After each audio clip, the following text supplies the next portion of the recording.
being acidic affects you in the long run. So this one is a pretty interesting one, and you're going to see some correlations that you're like, oh wow, that's really interesting. So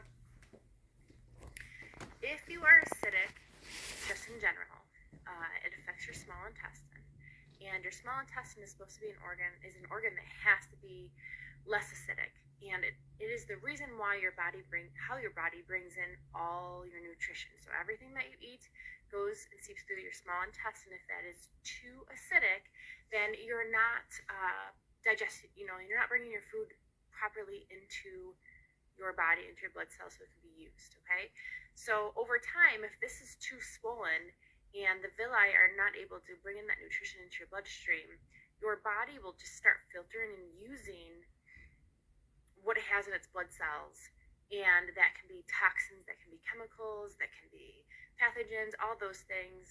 And because your body basically burns through your nutrition first, so if you haven't eaten in a while, then your body needs nutrition. It's just going to try to find things, so you're going to be using whatever's in the blood cells, and that might not always be nutrition. So that's where a lot of people get like joint pain, aches and pains, because whatever you're using the most is where you need the most nutrition. And if you're inflamed already in your small intestine, then you're going to be pushing like chemicals and toxins to your joints. So no wonder they're just as sore, because one, you're not getting the proper nutrition to repair them, but two, you're filling your joints with toxins. So a lot of people that have that chronic digestive inflammation, they have that because everything's toxic, because you're not digesting right. So that is something that you really have to think about. Your health of your small intestine, aka your acid levels, literally dictates how the rest of your body is, and the health of your blood cells. So the organs that actually help to filter your blood cells the best and the most is your liver, your kidneys, and actually your lungs. So if you're somebody that already has those systems that are maybe even just a little weaker, if you're more acidic, it's going to make their jobs harder. They're going to have to work harder to try to flush all the stuff out. They're going to have to work harder to try to neutralize the acid, and it just makes it harder to flush all the stuff out of your blood cells, because you're actually making things more toxic by not having your small intestine work properly. So that one always, kind of triggers things for people too. If you're somebody, now I'm not diagnosing or anything like that, but I'm just saying in general, if you're somebody that already has high cholesterol or digestive issues, if your liver is off and it's working really, really hard for you, you're going to experience more fatigue and more nausea, and those elements that you're trying to work on aren't going to be repaired as much. Say you have a lot of cholesterol, because your liver is just trying to basically have a happy ecosystem of balance throughout your body, and it doesn't have time to detox that cholesterol or whatever is actually affecting that system. For your kidneys, if they're working harder and harder to clean your blood, then it can actually raise your blood pressure or actually lower your blood pressure, depending on how your kidneys act when they're overwhelmed. Your kidneys are actually what's responsible for stimulating that hormone that raises your blood pressure, by the way. So that's a huge deal. So think better blood pressure, I need cleaner blood. It's really interesting, right? But it's true. So obviously, the healthier you eat, the better your blood cells are going to be, the better your liver is going to be, the better your kidneys are going to be. But those acid levels will dictate that. Your lungs also filter, because why? Because that's what brings oxygen into your body. What is contained in blood? Oxygen. So if this is working harder to bring in fresh oxygen, toxic blood takes more oxygen because your body's trying to fight it, and it's just exhausting it. So your vitamin C is going to go lower, your iron's going to go lower, etc. So there's a lot of things that start happening. I don't want to scare you, but chronically having your body in this fight doesn't help those systems, just makes it harder. So balancing your pH is such a beautiful foundation of helping these systems not to be in constant struggle.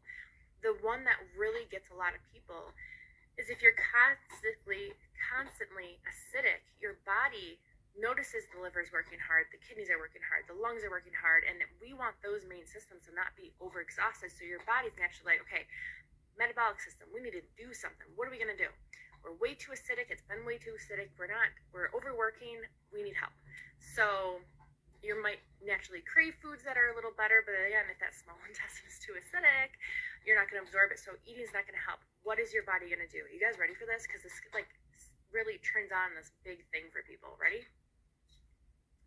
Your body is naturally going to find those resources in your body that balance your pH.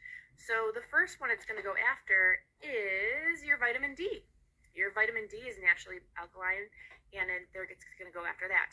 Your body knows it needs vitamin D for multiple reasons, so once it's depleted, a lot of the vitamin D levels, it's going to be like, ooh, too much. We need to have that in our system, so we need to go to the next best thing, which is, are you ready for this?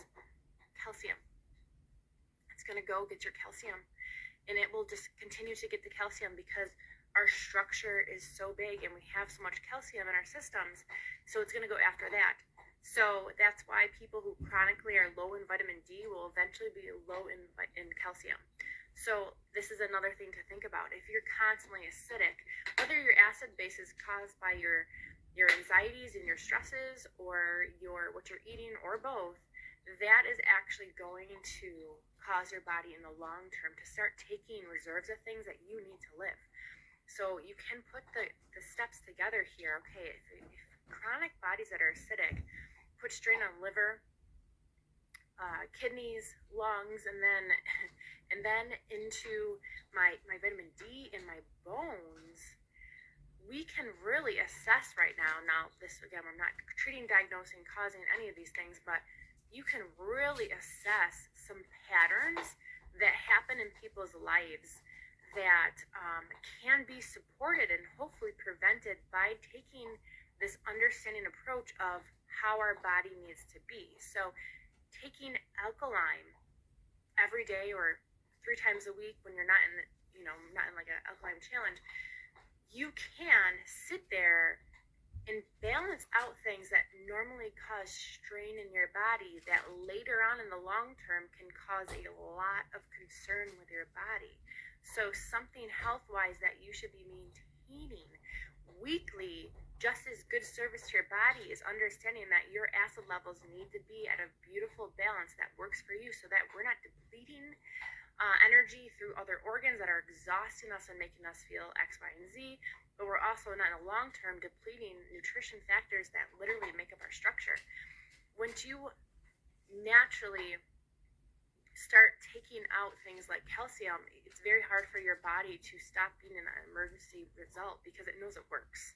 Okay, it knows it works, but we're constantly hearing people talk about bone health, teeth health. Think about that. Your teeth are the strength of your bones. Your teeth are also what? Have calcium. So if you have constant acid going into your mouth, what do you think the health of your teeth are going to be? This is another part of oral care, right? But that bone's like, I'm not, don't like to treat or diagnose, but bone concerns later in life. How can you sit here and be like, how can I help myself in the future? I could balance my pH more. And that is the beautiful thing. But something that I kind of skipped over that I meant to say too is being long-term acidic also. So now we know your body, if it's way too acidic, then it has more toxins, it has more just stuff that is hard for your body to process in your blood. Your blood cells become inflamed, and your blood cells serve everything in their body. Key points that people really think about, obviously your heart, obviously your brain, but really everything. But we think of those key things. And if you can balance your inflammation levels, your acidic levels, then these systems have better health. A lot of us don't understand that being acidic chronically causes headaches, causes confusion, causes lack in consciousness, just like lack of awareness, retention, all those things. That also is a cause or a result of having too much acid in your system because your digestive tract is off. This is where we really make that connection that your gut is way more a factor in your health and those short-term and long-term health concerns than we have ever put any value in, ever. So just think about that.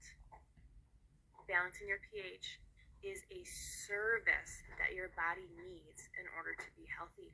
And it is an easy service to do weekly for yourself, because now we know that it's way bigger than, oh, my stomach hurts, or my joints hurt, or this X, Y, and Z. This is amazing, and this is so easy to do. So easy to do.